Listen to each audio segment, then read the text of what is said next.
They found her kneeling in a perfect circle of her own blood, her fingers still clutching the jagged rock she'd used to carve the ancient symbols into her palms, symbols that hadn't been seen in the Northern Territories for 300 years.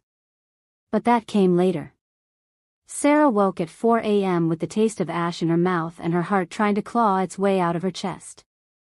The vision hit her like a fist, blood on snow, a wolf's dying howl, and something worse.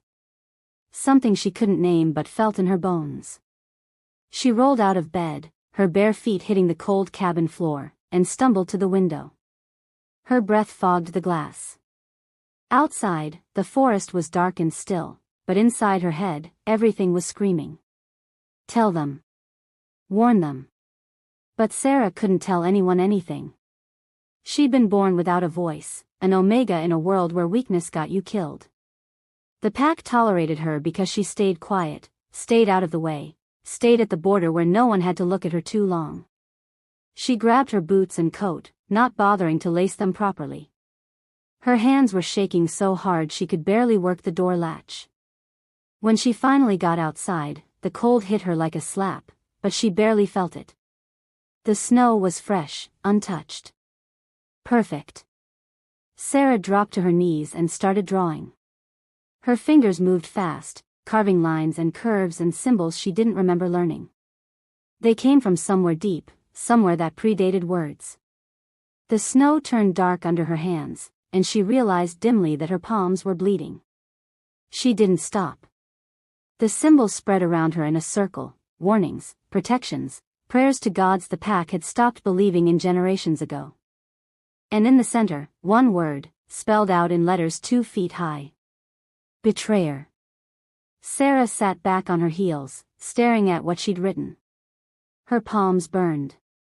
Blood dripped steadily onto the white ground, and she watched it spread, mesmerized, until she realized she wasn't alone anymore. The wolves came silently. One moment the forest was empty. The next, they were there, white as fresh snow, eyes like chips of ice, moving through the trees like ghosts.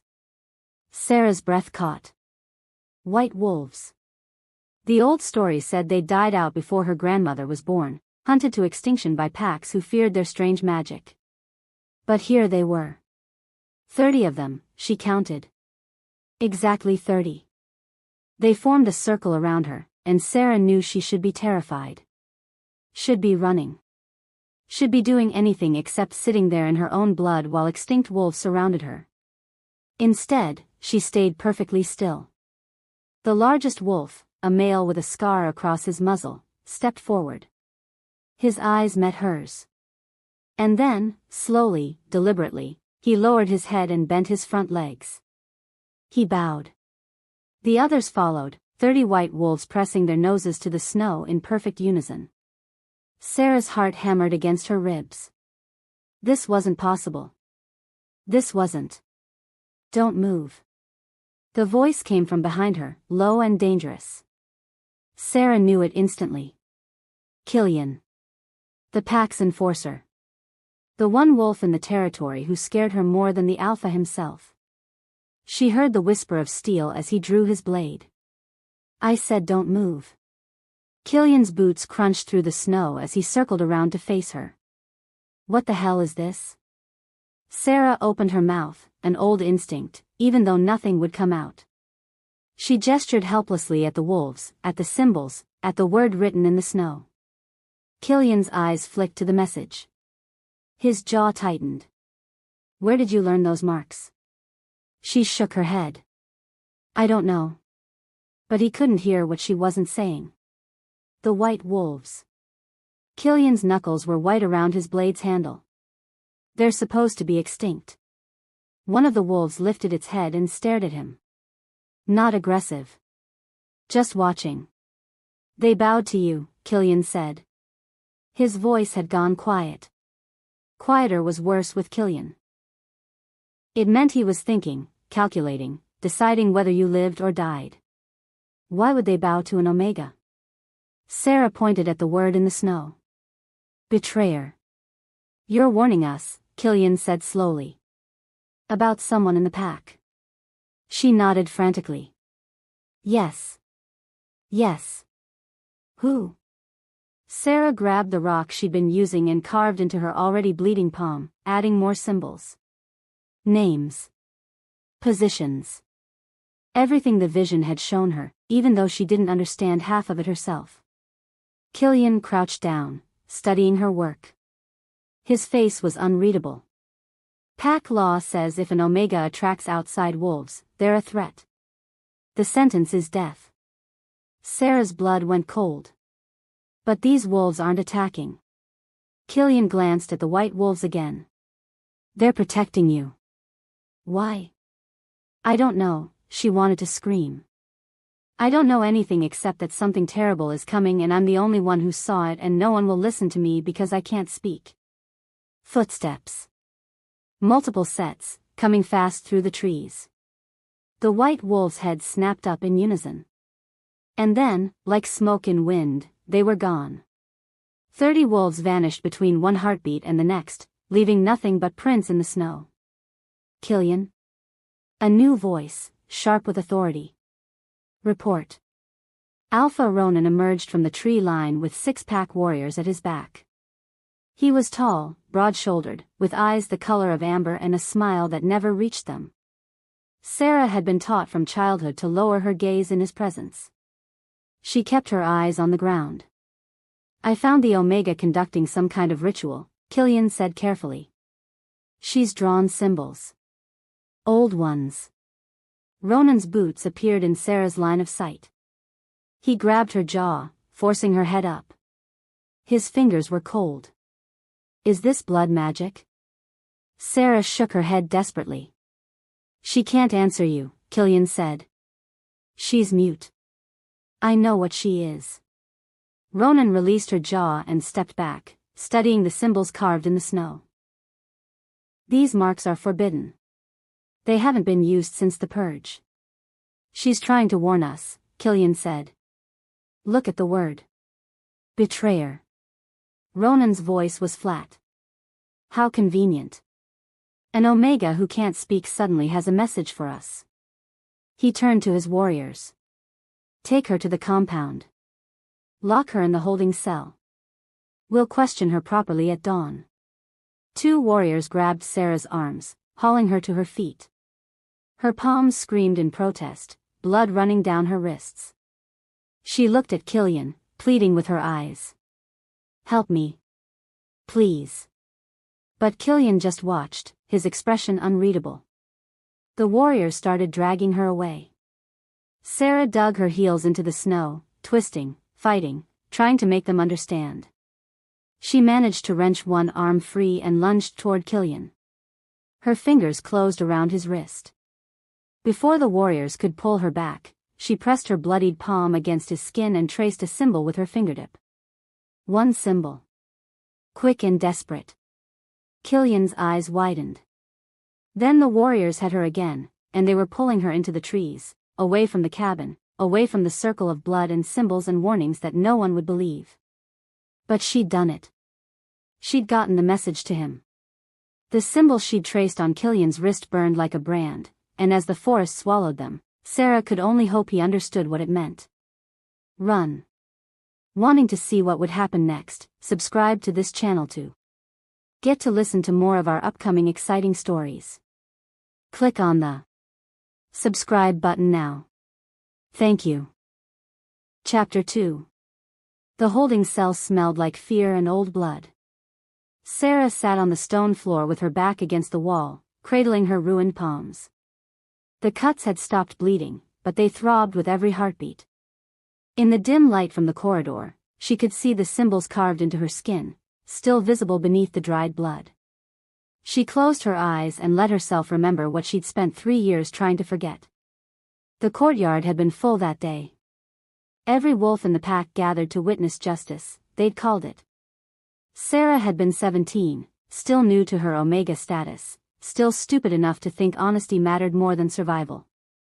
You will not speak such things in my territory, Alpha Cyrus had said. He was Ronan's father, harder and colder than his son would ever be. You will not poison minds with your visions and prophecies. Sarah had tried to explain. She'd seen his death in a dream, seen him fall to a challenger's fangs, seen the pack torn apart in the civil war that would follow. She'd thought warning him was the right thing to do. She'd been wrong. 2 warriors had held her down while a third forced her mouth open. Alpha Cyrus had drawn his silver knife, the one reserved for traitors and oathbreakers. An Omega who cannot hold her tongue, he'd said, does not deserve one. The pain had been extraordinary. Sarah had screamed, but only for a moment, only until there was nothing left to scream with. Blood had filled her mouth, hot and copper bright, and she'd choked on it while the pack watched. While they did nothing. Alpha Cyrus had died 3 weeks later, exactly as she'd seen. The challenger's name was Marcus, and he'd torn out Cyrus's throat in front of the entire pack. But there was no civil war. Ronan had killed Marcus within hours and claimed the Alpha position before anyone else could challenge. And Sarah, bleeding and voiceless in her cabin at the border, had learned that some truths were too dangerous to speak aloud. But she'd learned something else, too. Something she'd never told anyone because there was no way to tell them, and because the knowing of it would have gotten her killed even faster than the speaking had. When wolves died violently, in those final moments before their light went out, their thoughts scattered like autumn leaves. Most people couldn't hear them. The thoughts were too faint, too fractured, too tangled up with death. Sarah heard them perfectly. She'd heard Marcus's thoughts as Ronan killed him. Heard his confusion, his rage, his certainty that he'd been supposed to win. Someone had promised him. Someone had given him information about Cyrus's weaknesses, his patterns, the perfect moment to strike. Someone had set him up to fail. Sarah had never figured out who. She'd tried to warn Ronan, tried to write it down, but he'd taken one look at her blood-soaked notes and burned them. "My father was right about you," he'd said. "You see conspiracies everywhere. You're dangerous." So she'd stopped trying. Stopped listening to the dying thoughts that whispered through her mind. Stopped trusting her visions. Until this morning, when the vision had been too strong to ignore. The sound of boots in the corridor snapped her back to the present. Sarah pushed herself upright, pressing her back harder against the wall. Voices drifted through the iron door, male, official, not bothering to lower their tone because what did it matter what the Omega heard? Should have been dealt with immediately, one said. That was Gareth, one of Ronan's senior advisors. The longer we wait, the more dangerous she becomes. The Alpha wants to question her first. That was someone younger. Sarah didn't recognize the voice. Question her? She's mute. What's she going to tell us? Gareth's footsteps paused outside her cell. She summoned white wolves. Extinct wolves. That's blood magic, no matter what Killian says. Maybe she's working with the Eastern Pacts. Maybe they sent her here years ago, waiting for the right moment. She's been here since she was a child. So, the Eastern Pacts play long games. Their voices faded as they moved down the corridor. Sarah's hands shook. Summoned. They thought she'd summoned the white wolves. As if she had that kind of power. As if she was anything more than a broken Omega who saw too much and could say nothing. More footsteps, lighter this time. The cell door opened. Luna swept in like winter moonlight, tall, graceful, with silver blonde hair and eyes the color of ice. She was beautiful the way a blade was beautiful. Perfect and cold and deadly if you got too close. "Hello, Sarah." Luna's voice was honey-sweet. She carried a lantern that cast warm light across the stone walls. "I wanted to see how you were doing. Those cuts look painful." Sarah kept her face blank. Neutral. The way she'd learned to keep it. Luna set the lantern down and knelt in front of her, close enough that Sarah could smell her perfume, something floral and expensive. "Everyone's very worried about what happened this morning. White wolves. Ancient symbols. It's all very dramatic." She tilted her head, studying Sarah like a curious cat. "But I don't think you're trying to hurt us. Are you?" Sarah shook her head. "No, I didn't think so." Luna reached out and gently took one of Sarah's hands, examining the carved symbols. These marks.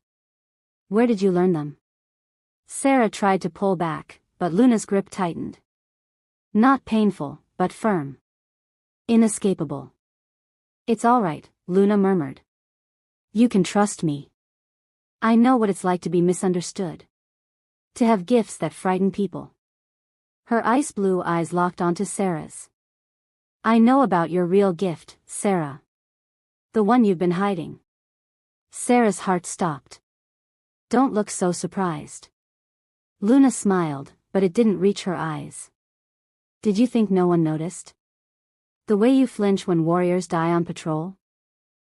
The way you whisper names of the dead before anyone reports them missing? She leaned closer. You hear them, don't you? The dying. You hear their final thoughts. No, no, no, no. But Luna's thoughts were loud now, racing, excited. Sarah couldn't block them out. Couldn't stop the flood of images and words that poured from Luna's mind into hers. Poison in his wine every night for 6 months, just enough to cloud his judgment, make him paranoid. Everyone thinks he's going mad on his own. They'll beg me to take control when he finally. She knows she must know. Those symbols this morning were too specific. She's seen something, if she tells anyone.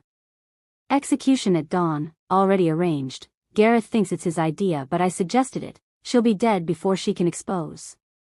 Sarah gasped, jerking backward. Her head hit the stone wall hard enough to make stars burst across her vision. Luna stood smoothly, brushing off her expensive dress. I'm sorry you're caught up in this. I truly am. You're a victim of your own gifts. She picked up the lantern. The Alpha has ordered your execution at dawn. A mercy, really. Quick and clean. Much better than what would happen if the pack learned you were practicing blood magic. She paused at the door, looking back.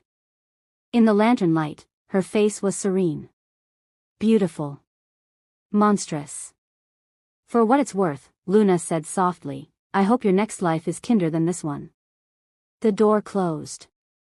The lock clicked. Sarah sat in the darkness, her mind reeling. Luna. Luna was the betrayer. Luna was poisoning Ronan, slowly driving him mad, positioning herself to take control. And she knew, about Sarah's ability to hear the dying. Which meant she knew Sarah was dangerous. A witness who couldn't speak but could still reveal the truth. The execution wasn't about the white wolves or the symbols. It was about silence. Permanent silence. Sarah pressed her palms against her face, ignoring the sting of the cuts. She had to get out. Had to warn someone. But who would believe a mute Omega over the Alpha's elegant, beloved mate? Killian. The symbol she'd traced on his wrist. Run. He'd seen it, understood it was a warning. But did he know what she was warning him about? Did he understand that the threat wasn't outside the pack but inside it, sleeping in the Alpha's bed?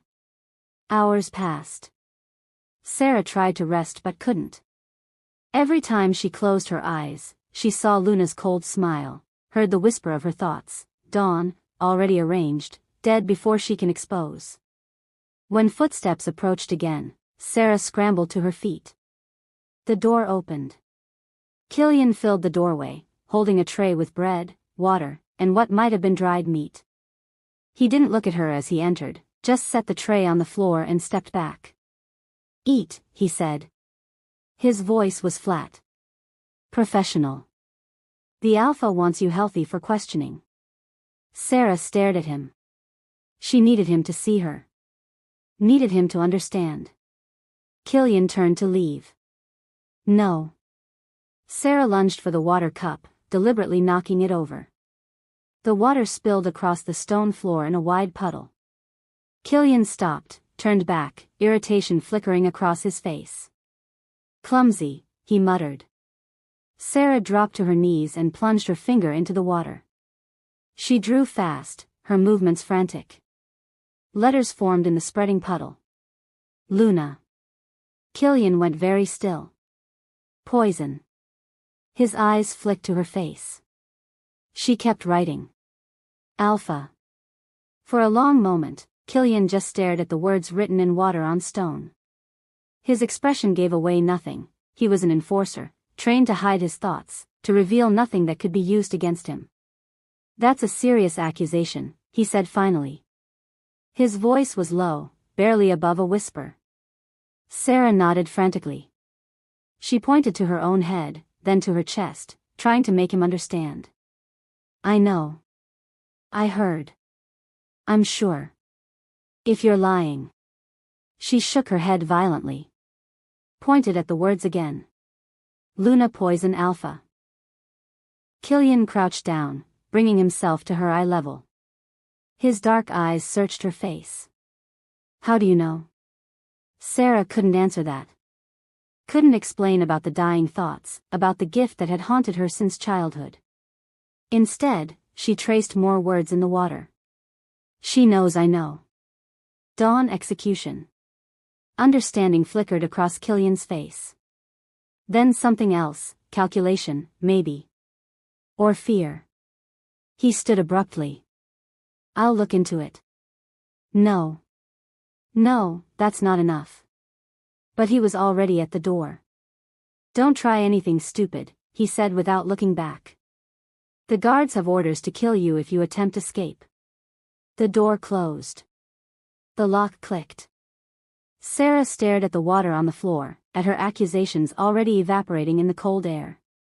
Killian had seen them. Heard her silent testimony. But what would he do with it? Would he investigate? Would he believe her? Or would he go straight to Luna, report the Mute Omega's desperate attempt to cast blame on the Alpha's mate? If he did that, Sarah wouldn't make it to dawn. Luna would ensure she died tonight, quietly, another tragic accident in the pack dungeons. Sarah pulled her knees to her chest and wrapped her arms around them. Her palms still throbbed. The symbols carved there seemed to pulse in the darkness, ancient marks of warning and protection and prophecy.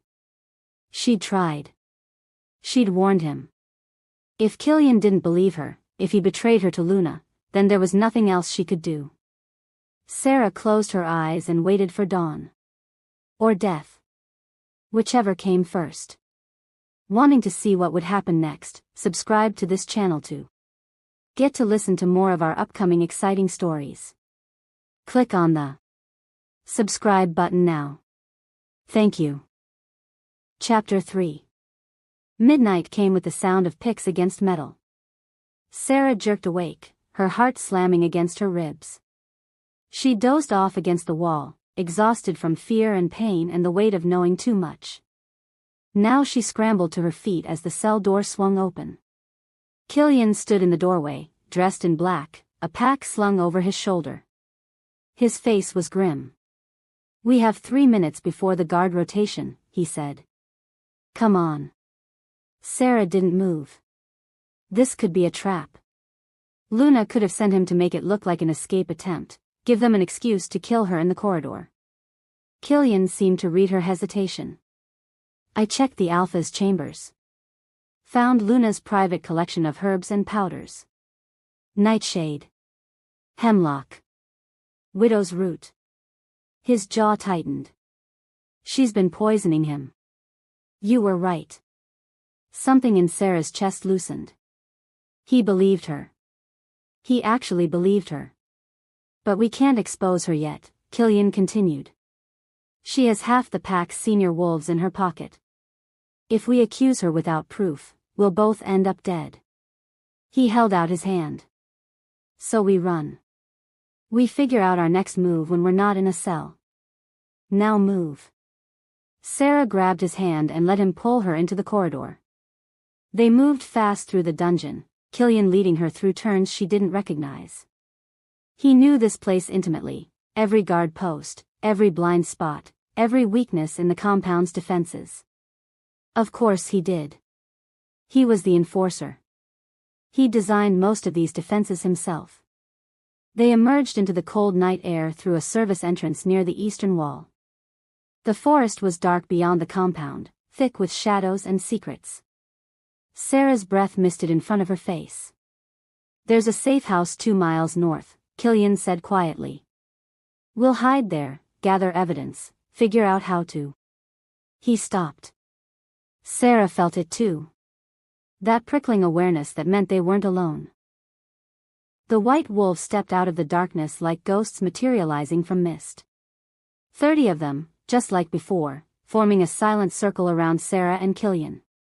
Their eyes gleamed in the moonlight, ice blue and ancient and knowing. Hell, Killian breathed. His hand went to the blade at his hip. The largest wolf stepped forward.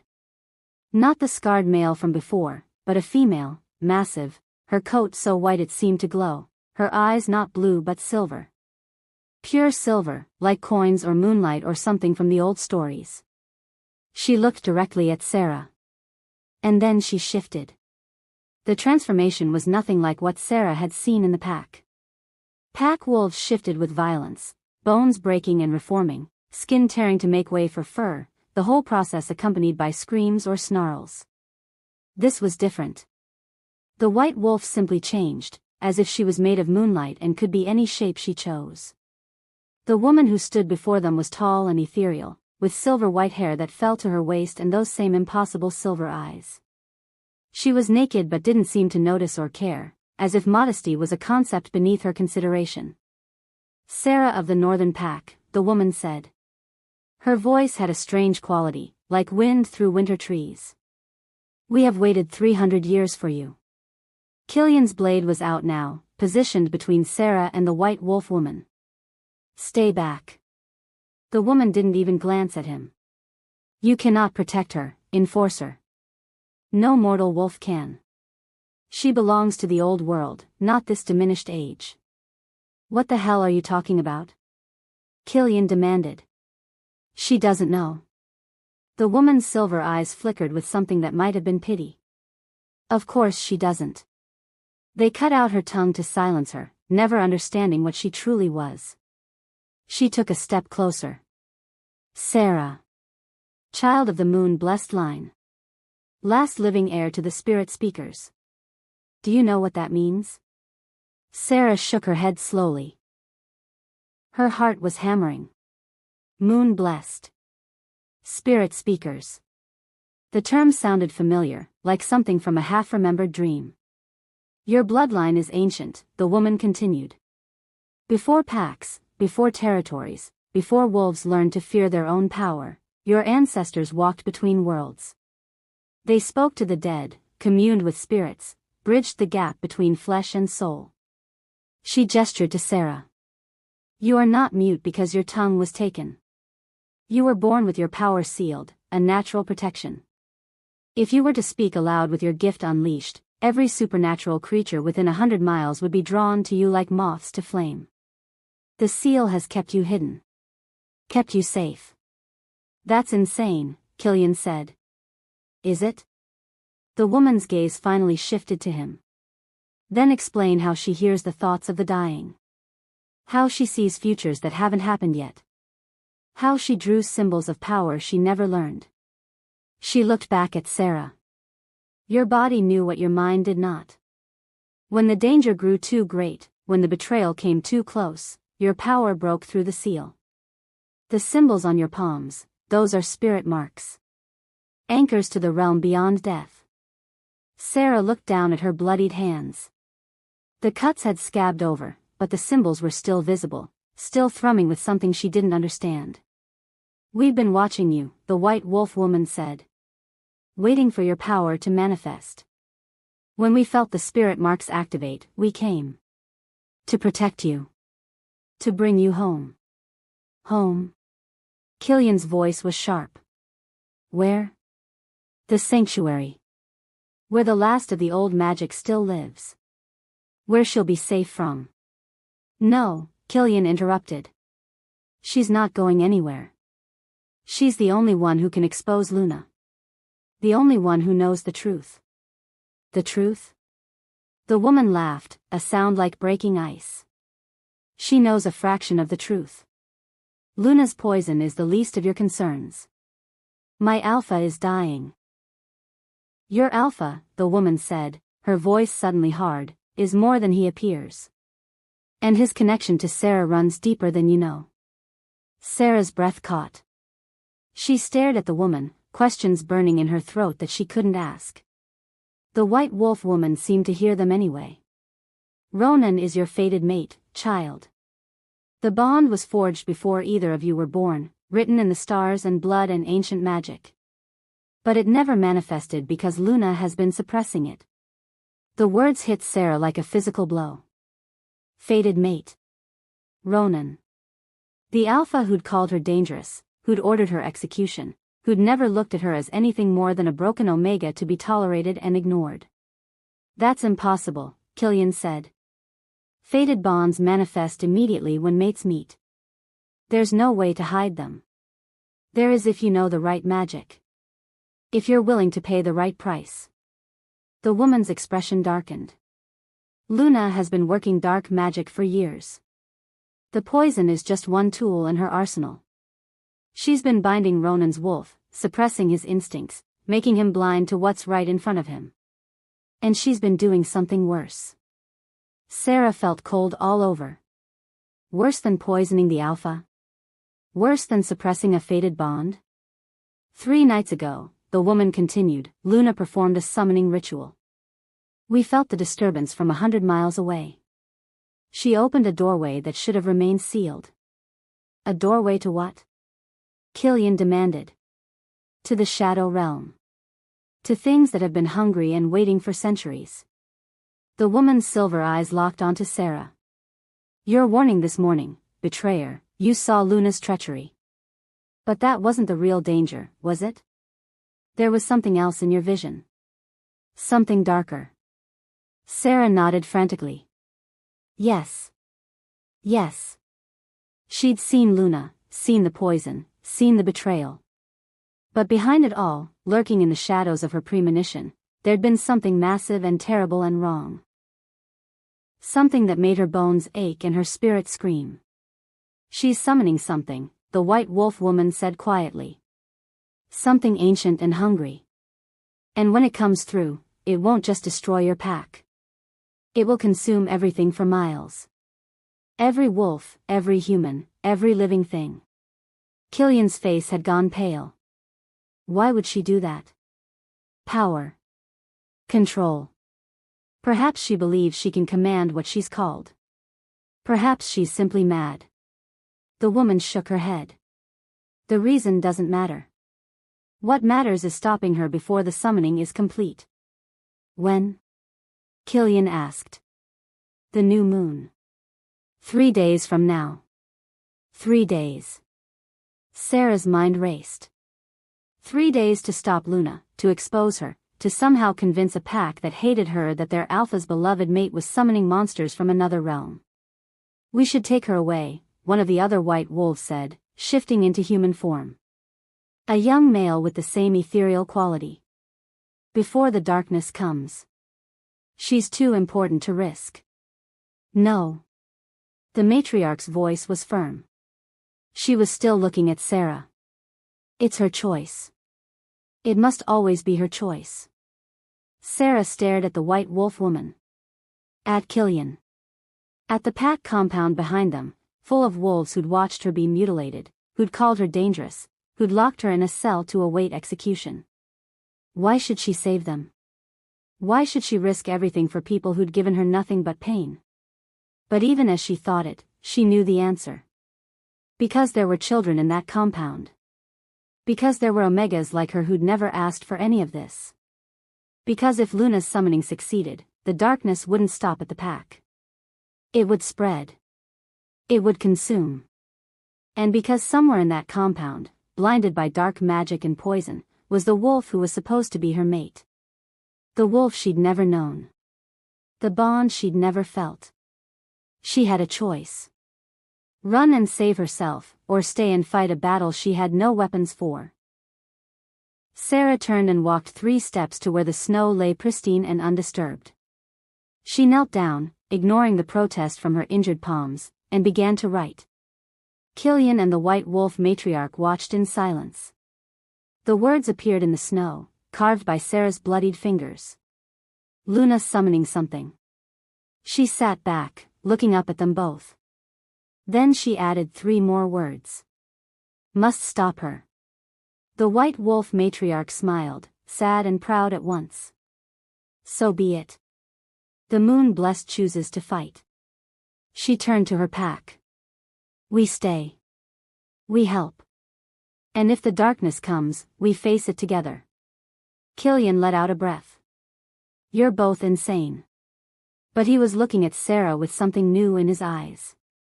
Respect, maybe. Or recognition. Fine.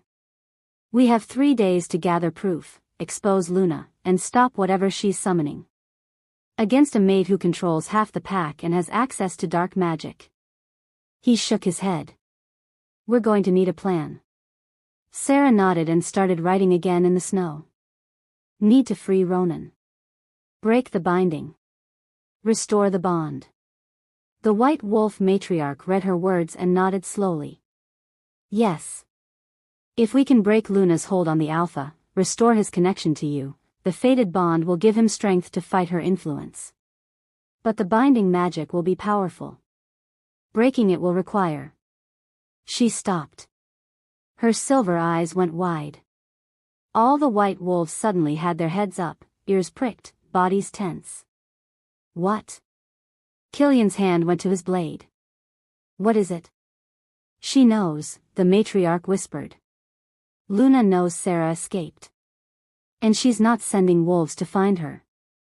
A howl split the night, but it wasn't a wolf's howl. It was something else, something that made Sarah's skin crawl and her spirit recoil.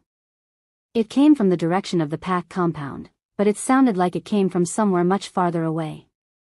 Somewhere darker. She started, the matriarch said, her voice grim. The summoning. She was supposed to wait for the new moon, but she's forcing it. Pulling something through before it's ready. Another howl answered the first. Then another. Voices that weren't quite animal and weren't quite human, echoing through the forest like a nightmare-given sound. What are those? Killian demanded. Shadow beasts. The first wave. The white wolf matriarch was already shifting back, her human form melting into wolf. Her voice came into Sarah's mind, clear as day, we fight. Now. Together. The other white wolves were shifting too, forming a defensive circle. Killian pulled Sarah to her feet, positioning himself in front of her. And from the darkness between the trees, the first of the shadow beasts emerged. They looked like wolves, but wrong. Too thin, too angular, with eyes that glowed sickly green and mouths that opened too wide. They moved with a stuttering, jerking gait, as if they were only half present in this world. As if they were still halfway in the realm of shadows Luna had opened. Sarah's hands burned. The spirit marks on her palms flared with sudden heat, and for the first time since she could remember, she felt something gathering in her throat. Not words, she still couldn't speak.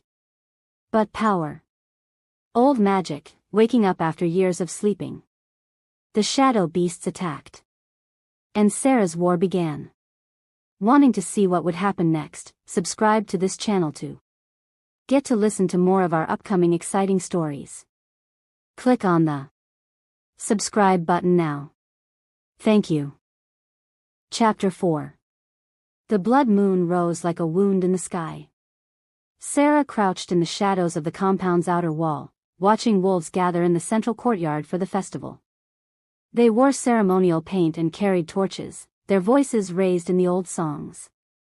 Songs about the moon's power, about the first wolves, about the thin places where the spirit world touched their own. If they only knew how thin those places had become. There, Killian whispered beside her, pointing to the western tower. Lights in the upper window.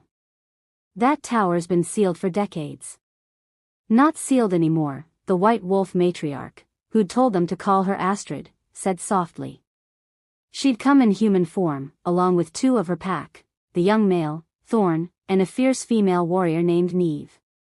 The rest of the white wolves were positioned around the compound's perimeter, ready to intercept any shadow beasts that tried to cross over. I can feel the magic from here. Dark and hungry.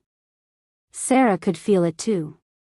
It made her spirit marks burn, made something deep inside her chest ache and pull toward the tower like iron to a lodestone. The festival will keep most of the pack distracted for another hour, Killian said. That's our window. We get to the tower, gather evidence of what Luna's doing, and bring it to Ronan before she can complete the summoning. Astrid gave him a long look. And if she's already completed it? Then we're all dead anyway, so it won't matter. Practical. Sarah almost smiled. That was Killian. Face the worst possibility head-on, plan around it, keep moving forward. They slipped through the shadows, avoiding the main courtyard where the festival was in full swing. The pack compound was a maze of buildings and courtyards, designed to be defensible against outside attacks. No one had planned for threats that came from within. The western tower loomed ahead, dark stone against the blood-red moon. The door was open. Too easy, Killian muttered. It's an invitation, Astrid said. Luna knows we're coming. She wants us here. Why? Because she needs witnesses. Dark magic of this magnitude requires sacrifice and testimony. She needs people to see what she's done, to fear it, to feed it with their terror. Astrid's silver eyes glinted. We spring the trap anyway. Because stopping her is worth the risk. They entered the tower. The interior was cold, colder than it should have been even in winter. Their breath misted in the air. The stairway spiraled up into darkness, lit only by a sickly green glow from somewhere above. They climbed. Sarah's heart hammered against her ribs. Her palms burned hotter with every step, the spirit marks pulsing in rhythm with something she could feel but not name. The closer they got to the top, the worse it became, a pressure building behind her eyes, in her chest, like her whole body was trying to scream a warning. The door at the top was also open. Killian went through first, blade drawn. Astrid followed, with Thorn and Neve flanking her. Sarah came last, and what she saw made her blood turn to ice. The tower room was massive, far larger than should have been possible given the building's exterior. Magic, then. Space folded in on itself, creating a chamber that existed partly in this world and partly in another. The walls were covered in symbols, not like the ones Sarah had carved into her palms, but twisted versions of them, corrupted and wrong. In the center of the room, Luna knelt within a summoning circle drawn in blood. Fresh blood. Still wet. Around the circle's perimeter lay 7 bodies. Omegas. Sarah recognized them, quiet wolves who'd lived on the compound's edges, barely tolerated, easily forgotten. Their throats had been cut. Their blood fed the circle's power. Oh gods, Killian breathed. Luna looked up. She was still beautiful, still elegant, but something had changed. Her ice-blue eyes now held a greenish tint, the same color as the shadow beast's eyes. The same color as the sickly light that pulsed from the summoning circle. Right on time, Luna said. She stood gracefully, stepping over the body of a young Omega who couldn't have been more than 16. I was beginning to think you'd lost your nerve. Luna. Killian's voice was hard. Step away from the circle. Why would I do that? I'm so close now. Can't you feel it? She spread her arms wide. The veil is so thin here. One more push and the Void Walker will cross over completely. And when it does, when I bind it to my will, I'll have power beyond anything your precious Alpha ever dreamed of. You've murdered 7 Omegas, Killian said. 7 forgotten wolves that no one will miss. Luna's smile was cold. This pack discards its Omegas like broken tools. I simply put them to better use. Movement in the shadows. Sarah's head snapped around as figures emerged from the darkness, wolves in human form, their eyes reflecting that same greenish tint. She recognized them, Gareth, the senior advisor. Marcus's widow, Vera. 3 other council members. All of them armed. All of them corrupted. Did you think I was working alone? Luna laughed. I've been building this for years. Every wolf who felt overlooked, undervalued, denied the power they deserved, I gave them purpose. Gave them a vision of a new pack order. And all it cost was their loyalty to a dying Alpha. Ronan isn't dying, Killian said. Not yet. But he will be soon. The poison has done its work. His mind is fractured, his wolf barely contained. And when the Void Walker manifests, when chaos consumes this compound, our dear Alpha will fall. Then I'll step in. I'll bind the Void Walker, restore order, and take control of a pack that will be grateful to follow me. Luna's eyes glittered. It's elegant, really. It's insane, Astrid said coldly. Says the ghost wolf hiding in the woods for centuries. Luna turned her attention to the white wolf matriarch. You should have stayed in your sanctuary, old mother. This isn't your fight. Any fight against darkness is my fight. How noble. How pointless. Luna raised her hand, and the corrupted wolves moved forward. Kill them. But leave the mute Omega alive. Her power will make the final sacrifice so much sweeter.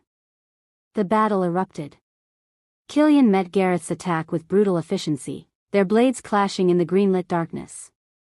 Astrid shifted mid-stride, her white wolf form tearing into Vera with savage grace.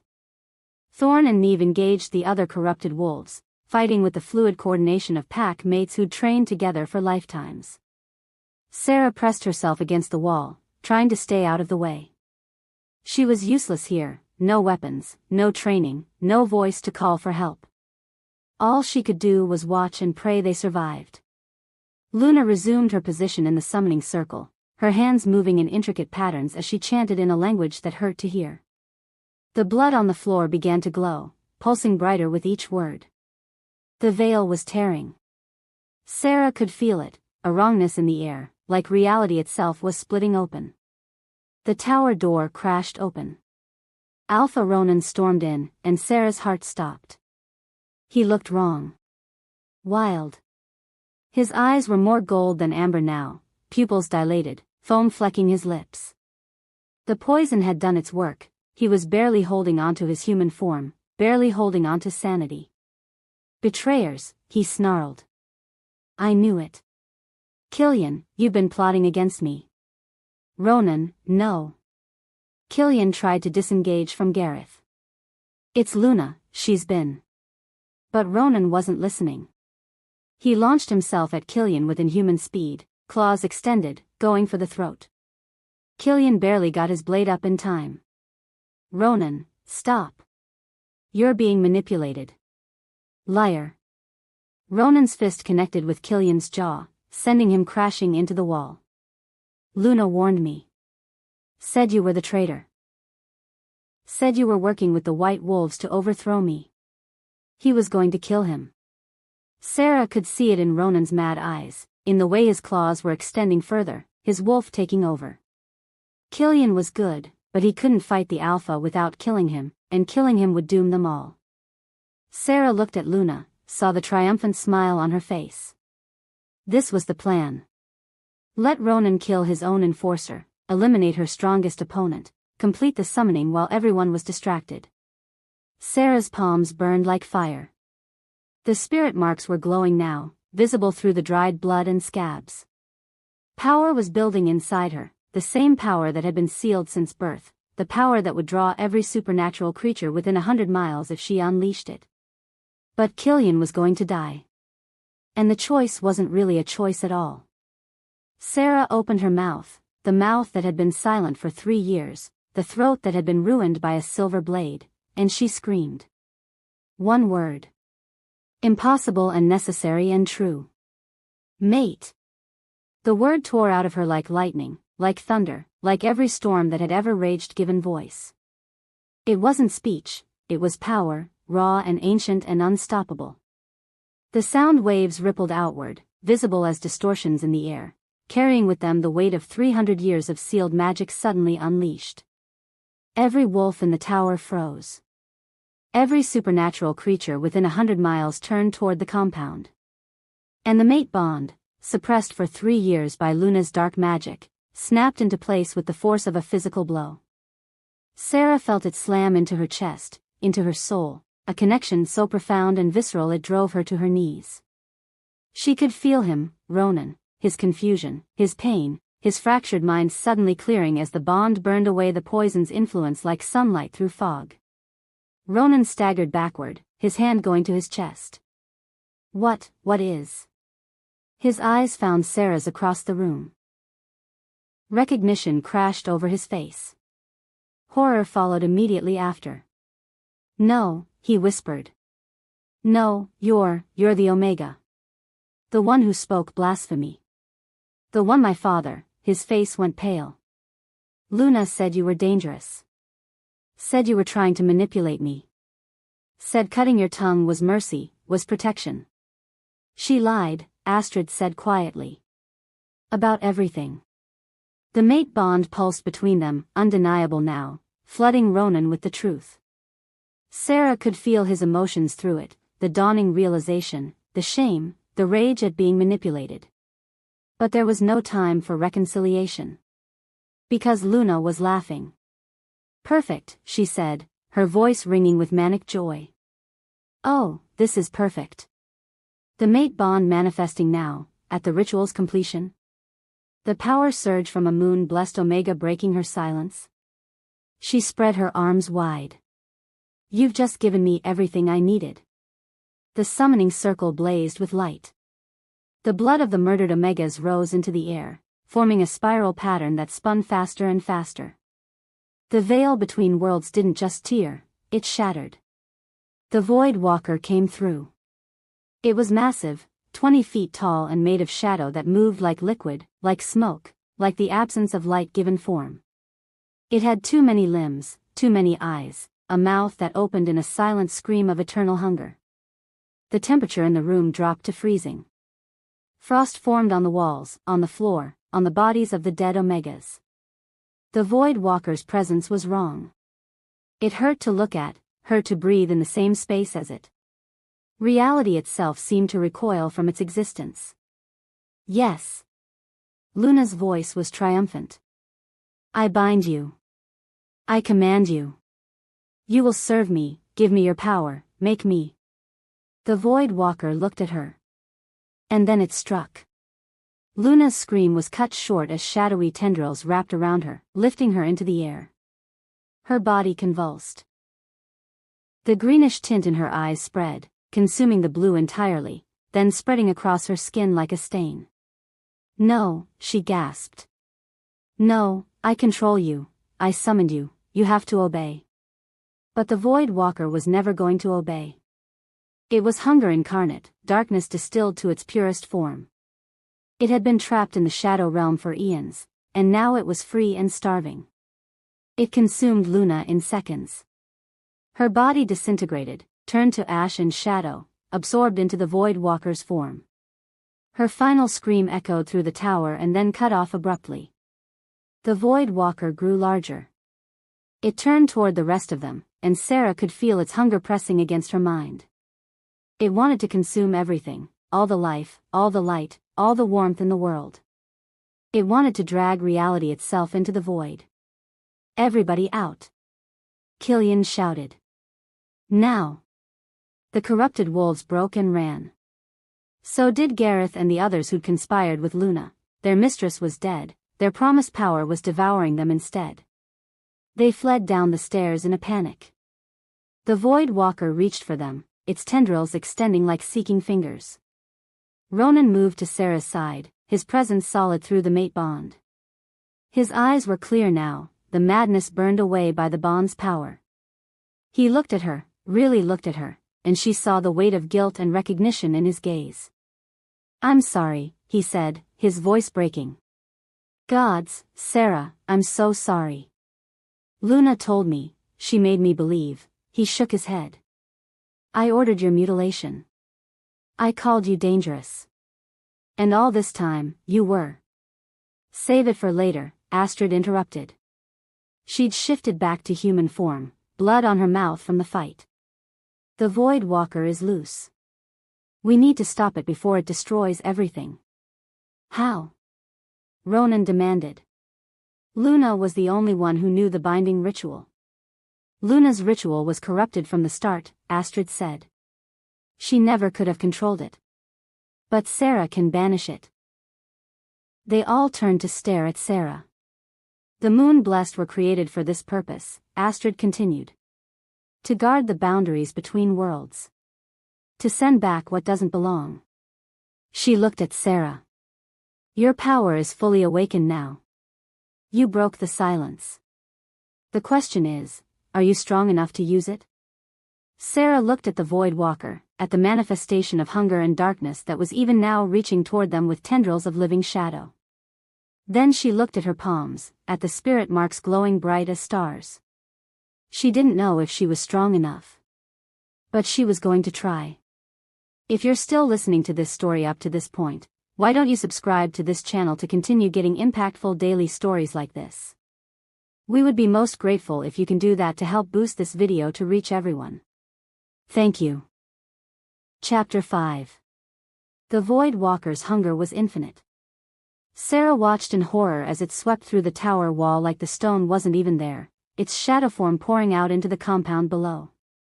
Screams erupted from the courtyard. The festival had become a massacre.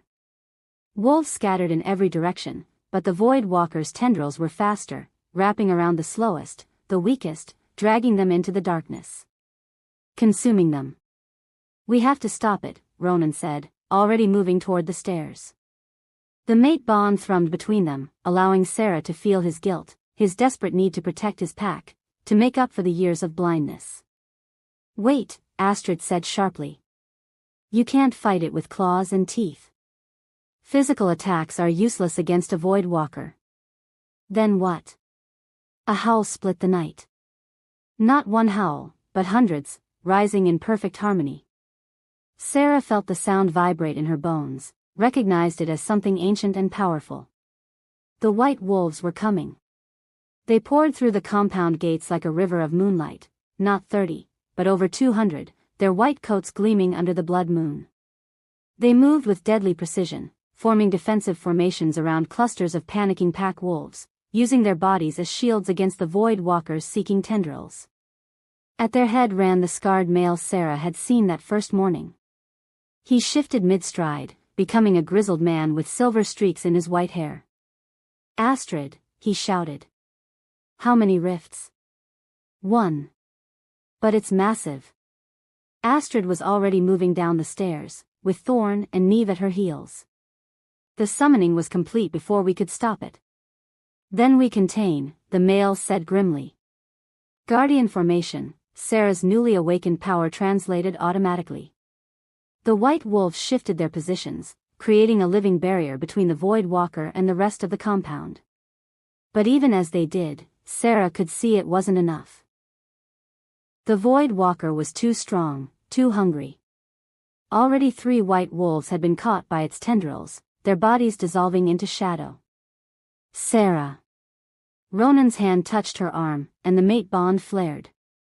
She could feel his emotions bleeding through, shame, fear, determination. Astrid said you could stop this. That you have the power. Sarah nodded. Her throat still ached from that single word she'd screamed, but the pain was different now. Not injury but presence. Power coiled in her vocal cords like a living thing, waiting to be released. Then do it, Ronan said. Please. Before more die. Sarah looked at him, really looked at him. This was the alpha who'd stood by while his father cut out her tongue. Who'd called her dangerous. Who'd ordered her execution just yesterday. But through the mate bond, she could feel the truth of him. He'd been manipulated, poisoned, blinded by dark magic. Luna had spent years whispering poison in his ear, shaping his perceptions, making him see threats where there were none. He'd hurt her. But he hadn't known. And now their souls were bound, and she could feel his remorse like a physical weight. How do I use it?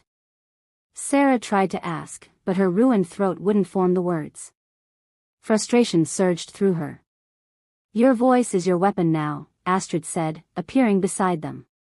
Her white hair was matted with blood, but her silver eyes were fierce. The old words, the language the moon blessed used to speak to the spirit realm. They're in you, locked in your blood and bones. You just have to let them out. Sarah shook her head frantically. I don't know them. I don't know how. You knew the symbols, Astrid said. You knew them without learning them. The words are the same. Stop thinking. Just speak. Below them, another wolf screamed as the Void Walker's tendrils found him. The white wolves were being pushed back, their formation breaking. There's something else, Astrid said quietly. Something you need to know before you make this choice. The way she said it made ice form in Sarah's stomach. The old words have power because they channel the speaker's life force. To seal a rift this large, to banish a Void Walker back to its realm, it will require everything you have. Astrid met her eyes. Your voice will burn out permanently. The power that was just awakened will consume itself completely. You'll survive, but you'll be truly mute.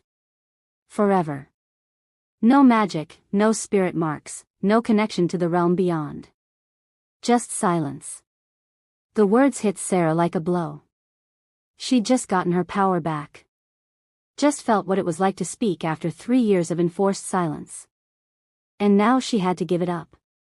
No, Ronan said, his voice hard. No. Find another way. There is no other way, Astrid said. The Moon-Blessed were created for this, to be the final seal, the last defense.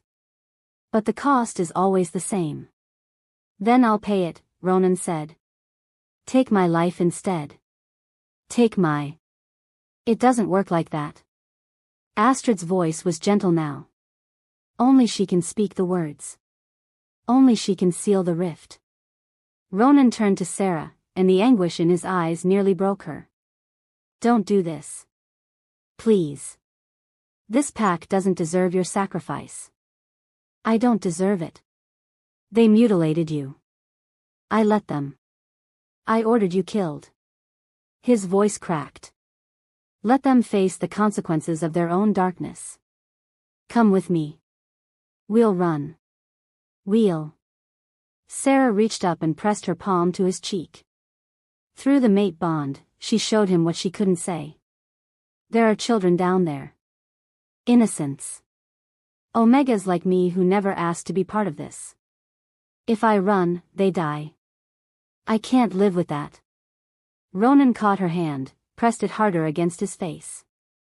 Then I can't live with losing you. Not when I just found you. You won't lose me. Sarah let him feel the truth through the bond.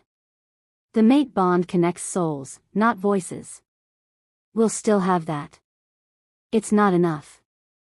It has to be. Another scream from below. More wolves dying. The Void Walker was growing larger with each life it consumed, its form now towering 3 stories high. Sarah pulled away from Ronan and walked to the tower's edge. The wind whipped her hair back from her face. The blood moon hung overhead like a witness. She opened her mouth and let the old words come.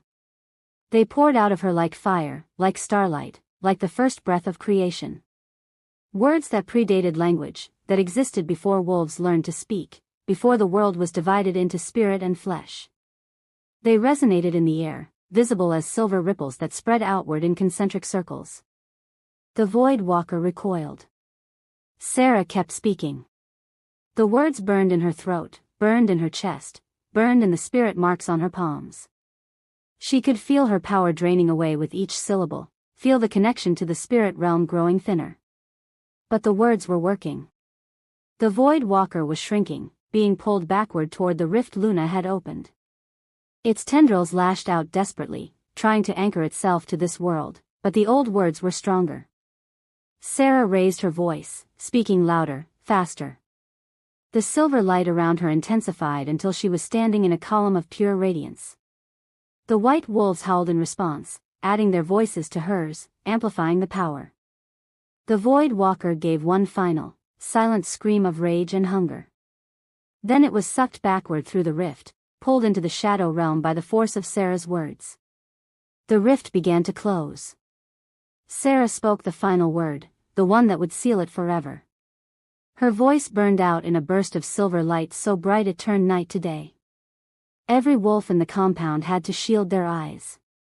The light exploded outward like a star going nova, and then Silence. Sarah collapsed. Ronan caught her before she hit the ground, cradling her against his chest. Sarah.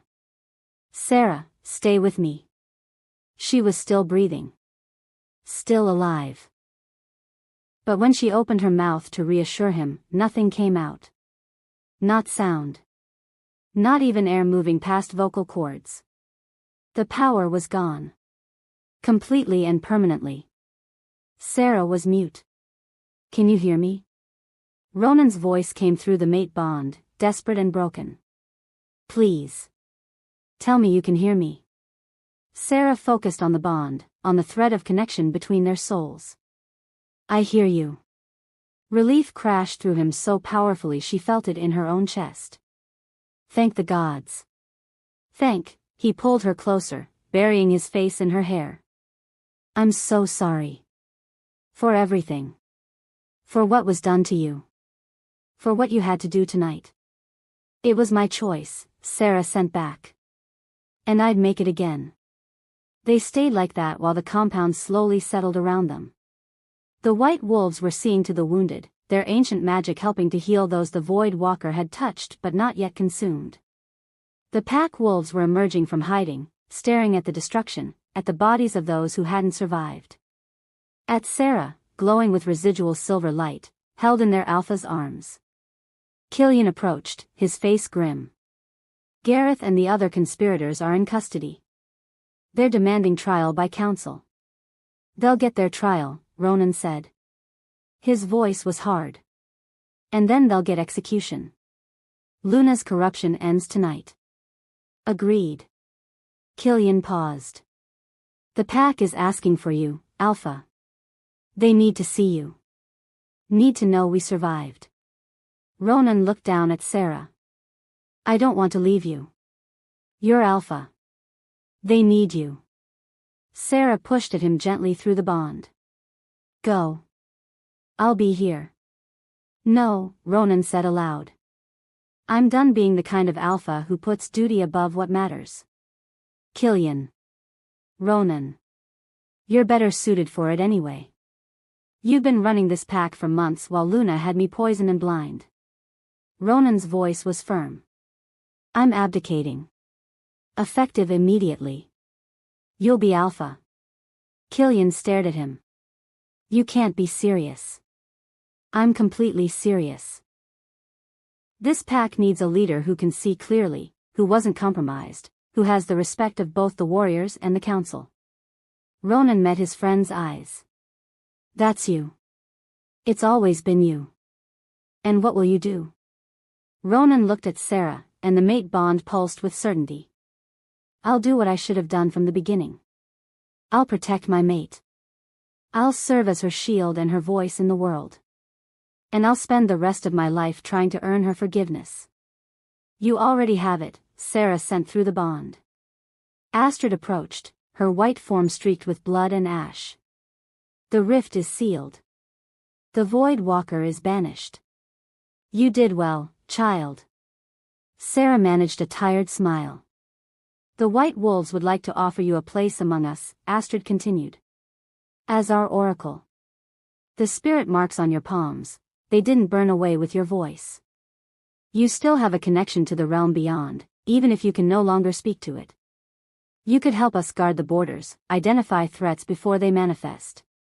Sarah looked at Ronan, then at the white wolves gathered around them, then at the pack compound, damaged but standing, full of wolves who were alive because she'd made a choice. I'd like that, she sent through the bond to Ronan. But I want you with me. Where you go, I go, Ronan said aloud. Always. 3 days later, Sarah knelt in fresh snow at the border between territories. The pack compound was behind her, already being rebuilt under Killian's leadership. The White Wolves' sanctuary lay ahead, hidden in the deep forest where few mortal wolves ever traveled. Ronan stood beside her, a constant warm presence through the mate bond. Astrid and her pack waited nearby, patient as only immortals could be. Sarah had her drawing stick in hand, a smooth piece of charcoal that wouldn't cut her palms. She was making a map, translating the visions that still came to her into something others could read. Locations where the veil was thin. Places where darkness might try to cross over. Threats that needed watching.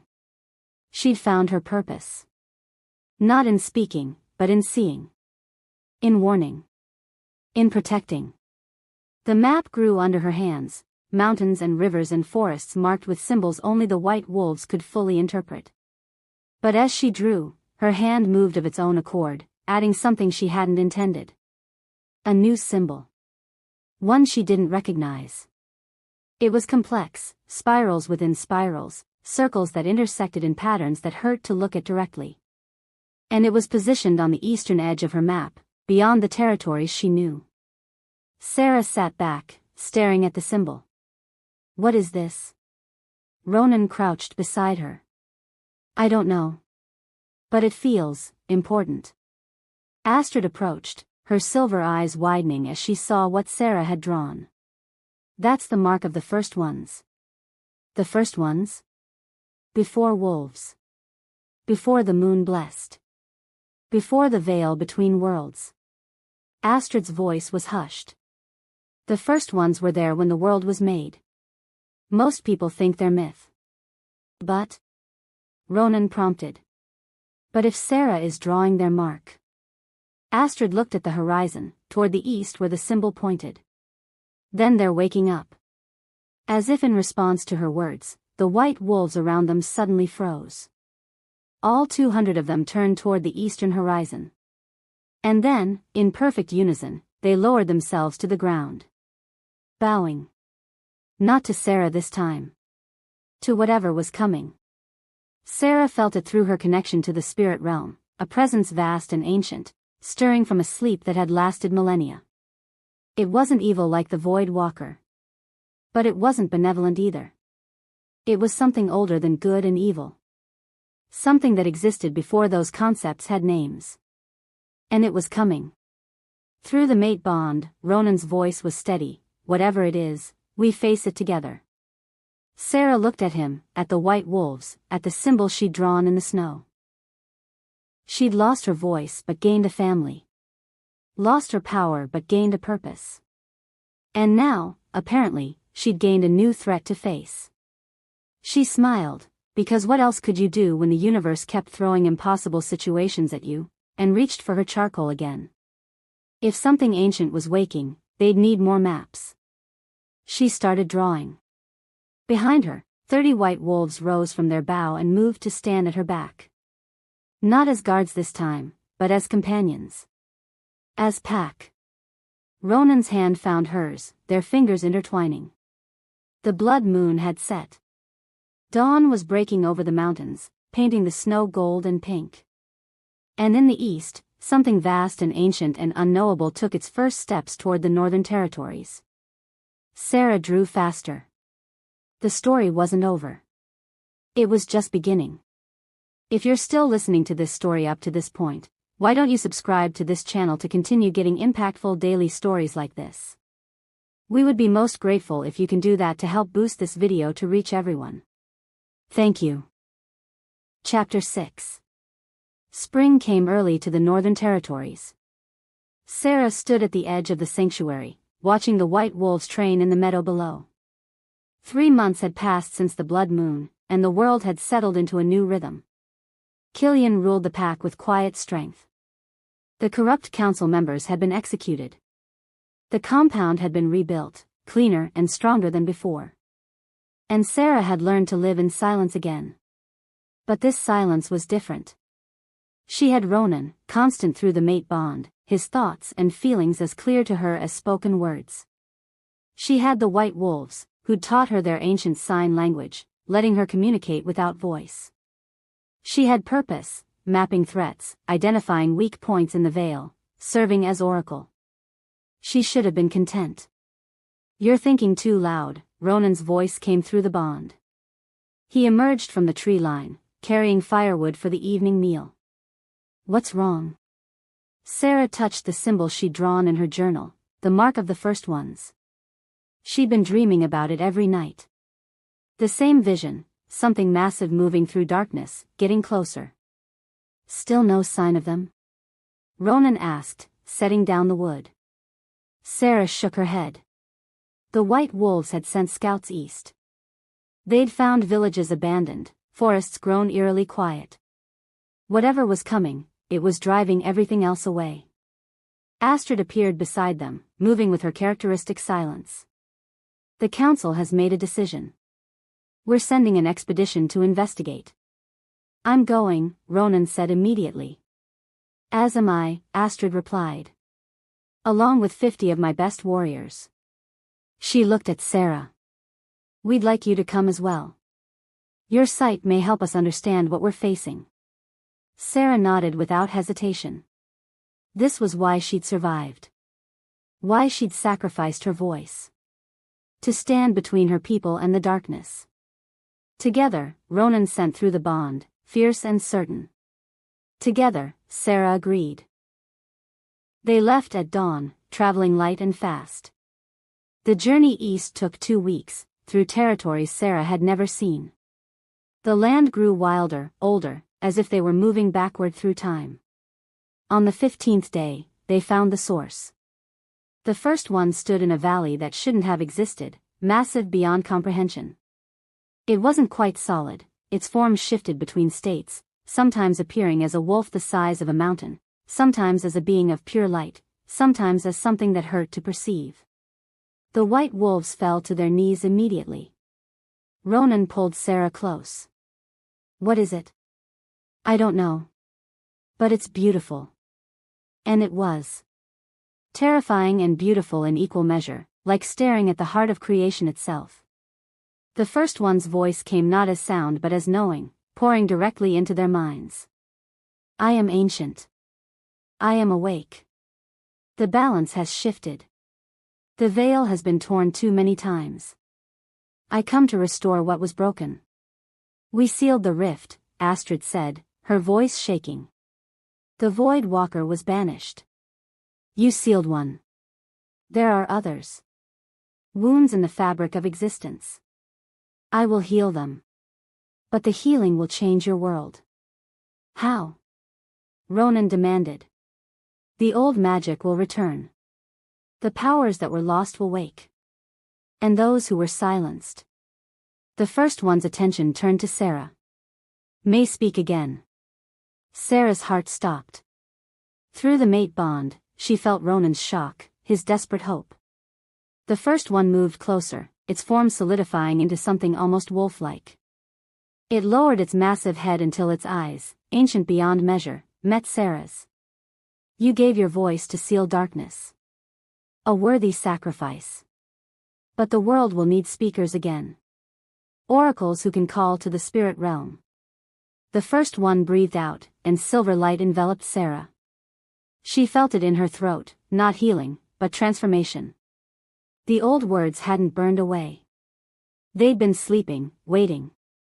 Now they stirred, grew stronger, reformed into something new. When the light faded, Sarah gasped. And sound came out. Not her old voice. Not human speech. But something else, the language of the spirit realm itself, pure and resonant and impossibly beautiful. Sarah? Ronan's voice was choked with emotion. Sarah opened her mouth and spoke her first word in 3 months. Ronan. His name in the old tongue sounded like music, like prayer. Through the mate bond, she felt his joy crash over her like a wave. The balance is restored. The oracle can speak again. But remember. The first one's form began to fade. Every gift comes with responsibility. Every power must be tempered with wisdom. I will walk among you now, healing the wounds between worlds. Do not make me regret waking. Then it was gone, vanishing like morning mist. The valley fell silent. Sarah looked at her hands. The spirit marks glowed brighter than ever. Her throat felt whole, strong, full of power waiting to be used. She looked at Ronan and spoke again, this time in his mind through the bond and aloud in the old tongue simultaneously. I love you. He pulled her into his arms, burying his face in her hair. Say it again. Please. I love you. I forgive you. And I choose this, all of it. The pain, the sacrifice, the silence, and the speaking. I choose you. I choose us.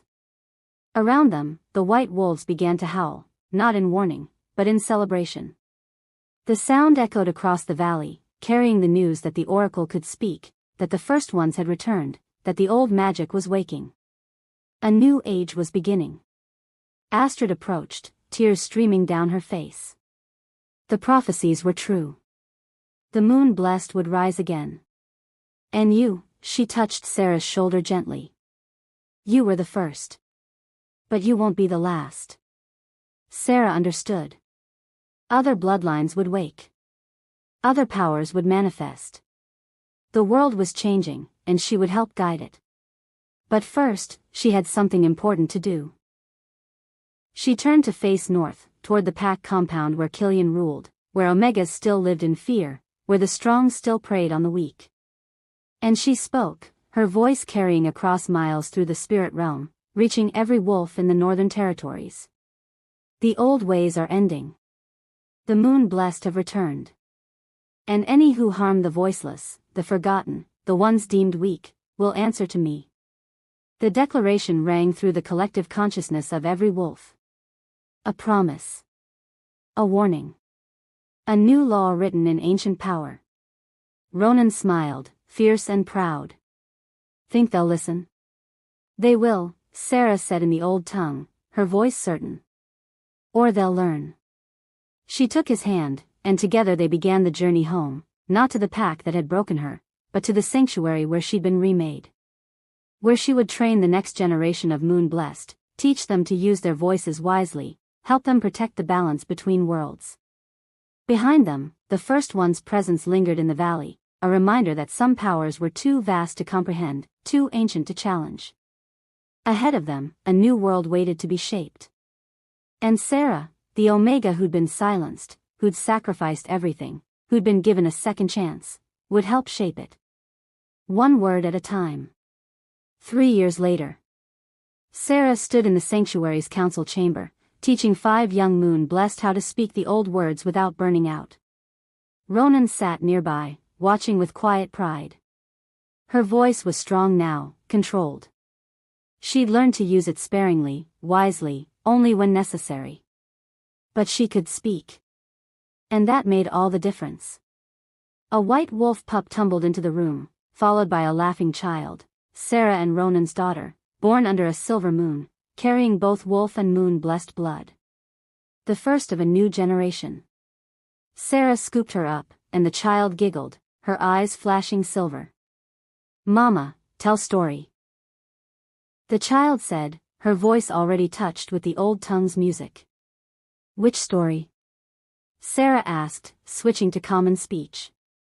How you saved everyone. Sarah looked at Ronan, at the students watching with reverent attention, at the daughter in her arms who would never know what it meant to be voiceless. Once, she began, there was an Omega who couldn't speak. And she told them the truth, not a fairy tale, but a story of pain and sacrifice, of betrayal and redemption, of silence and voice. Because the next generation needed to know, power always came with a price. But sometimes, that price was worth paying. Thank you for watching this video. Subscribe, like and share this video to continue listening to this type of story daily and also, to appreciate this community too. I would like to hear your wonderful opinion about this story. Please comment below.